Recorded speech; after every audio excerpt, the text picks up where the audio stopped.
حضرت امی عائشہ رضی اللہ تعالی عنہا روایت کرتی ہیں کہ آپ صلی اللہ علیہ وسلم نے فرمایا، جس نے منت مانی کہ اللہ کی اطاعت کرے گا تو وہ اللہ کی اطاعت کرے، اور جس نے منت مانی کہ وہ نافرمانی کرے گا تو وہ نافرمانی نہ کرے۔ منت ماننا پہلے ایک گزر چکا ہے کہ شرعاً جائز ہے، لیکن آپ صلی اللہ علیہ وسلم نے پسند نہیں فرمایا، اس لیے کہ تقدیر میں جو لکھا ہے ہونا وہی ہے۔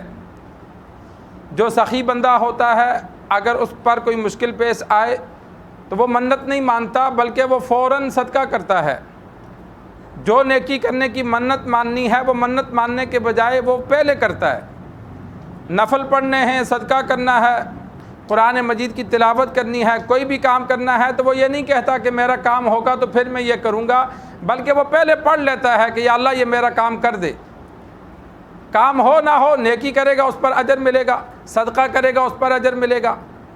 لیکن جو بخیل بندہ ہوتا ہے تو حدیث میں آتا ہے کہ اللہ تبارک و تعالیٰ نظر کے ذریعے اس سے کچھ مال نکلوا دیتے ہیں کہ وہ صدقہ نہیں کرنا چاہتا، لیکن کوئی کام پھنس جاتا ہے تو پھر وہ منت مانتا ہے کہ میرا یہ کام ہو گیا تو میں اتنا مال خرچ کروں گا، تو اب اس کا کام تقدیر میں لکھا ہوتا ہے کہ ہو جائے گا، وہ ہو جاتا ہے، پھر وہ مال خرچ کرتا ہے، ورنہ اس نے کرنا نہیں تھا۔ لیکن منت جو ماننی ہے وہ ان کاموں کی ماننی ہے جو شرعاً عبادت ہیں۔ جو کام عبادت نہیں ہے ان کی منت ماننا یہ گناہ ہے۔ نماز پڑھنا، صدقہ کرنا، اسی طرح قرآن مجید کی تلاوت کرنا، کوئی بھی ایسا نیکی کا کام جو عبادت کے طور پر کیا جاتا ہے اس کی منت ماننا جائز ہے، لیکن جو کام بطور عبادت کے شرعاً درست نہیں ہے اس کی منت مانیں گے تو وہ گناہ ہو جائے گا۔ مثال کے طور پر کوئی منت مانتا ہے کہ بھائی اللہ نے مجھے بیٹا دیا تو میں ڈھول بجاؤں گا، نچواؤں گا، یہ گناہ کی نظر ہے، اس کو نہ پورا کرے۔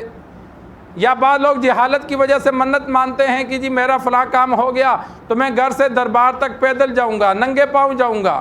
کئیوں کو دیکھا ہے وہ ننگے پاؤں چل رہے ہوتے ہیں، او بھائی تجھے کیا ہوا؟ منت مانی ہے۔ یہ عبادت نہیں ہے ننگے پاؤں چلنا۔ اور پھر دربار کی طرف جانا، قبرستان کی طرف جانا، یہ کوئی عبادت نہیں ہے، شرعاً اس پر کوئی اجر نہیں ہے۔ اور جو چیز عبادت نہیں ہے اس کی نظر مانیں گے یہ گناہ ہو جائے گا۔ وہ ایک بندے کو دیکھا، میاں بیوی تھے، مانگ رہے تھے، اور میں نے کہا کیوں مانگ رہے ہو محرم کے 10 دنوں میں؟ اور جی ہم نے منت مانگی تھی کہ اللہ ہمیں بیٹا دے گا تو ہم 10 دن محرم کے اپنے گھر سے نہیں کھائیں گے، ہم مانگ کے کھائیں گے۔ اب یہ مانگنا گناہ کا کام ہے۔ اب ایسی منت ماننا جو گناہ ہے وہ جائز نہیں ہے۔ اسی طرح کئیوں نے منت مانی ہوتی ہے کہ بچے کے بال چھوڑ دیں گے، وہ سر چوٹی کے بال لمبے چھوڑے ہوتے ہیں کہ جی ہم نے منت مانی تھی، ہم 5 سال نہیں کٹوائیں گے، 10 سال نہیں کٹوائیں گے۔ تو یہ ایسی منتیں جو شرعاً جائز نہیں ہیں، گناہ کا کام ہے، وہ مانے گا تو وہ اس کو پورا کرنا لازم نہیں ہے۔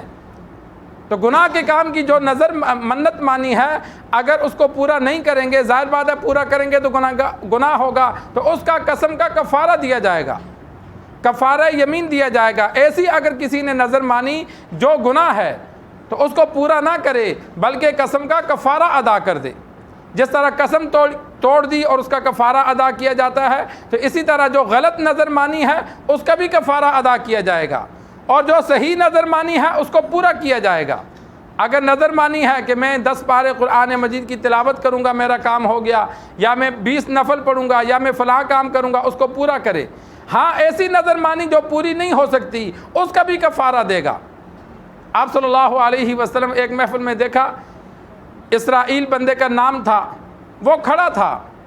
آپ صلی اللہ علیہ وسلم نے پوچھا اسے کیا ہوا؟ سب بیٹے ہیں یہ کھڑا ہے۔ تو صحابہ نے بتلایا یا رسول اللہ اس نے نظر مانی ہے کہ ہمیشہ کھڑا رہے گا، کبھی سائے میں نہیں بیٹھے گا، دن کو دھوپ میں ہی رہے گا، اور کسی سے بات نہیں کرے گا، ہمیشہ روزے رکھے گا۔ آپ صلی اللہ علیہ وسلم نے فرمایا ان پر عمل نہیں ہو سکتا، کہ بندہ ہمیشہ کھڑا رہے اس پر عمل نہیں ہو سکتا، کسی سے کبھی مرتے دم تک بات نہ کرے اس پر عمل نہیں ہو سکتا، کبھی سائے میں نہ بیٹھے اس پر عمل نہیں ہو سکتا۔ فرمایا ان چیزوں کو چھوڑ دے، ان کا کفارہ ادا کرے۔ یہ غلط نظر مانی ہے۔ ایسی نظر ماننا جو زندگی میں پوری نہیں کر سکتا انسان، وہ غلط ہے، اس کا کفارہ یمین دیا جائے گا۔ البتہ اس نے نظر مانی تھی روزے رکھے گا تو اب روزے انسان رکھ سکتا ہے، اسی لیے حکم دیا وَلْيُتِمَّ صَوْمَهُ، روزوں کی اگر اس نے نظر مانی ہے میں نے ہمیشہ رکھنے ہیں تو یہ ہمیشہ روزے رکھے۔ اب اس نظر کو پورا کرے، جو نظر پوری ہو سکتی ہے وہ کرے، جو نہیں پوری ہو سکتی اس کو رہنے دے اور کفارہ ادا کرے۔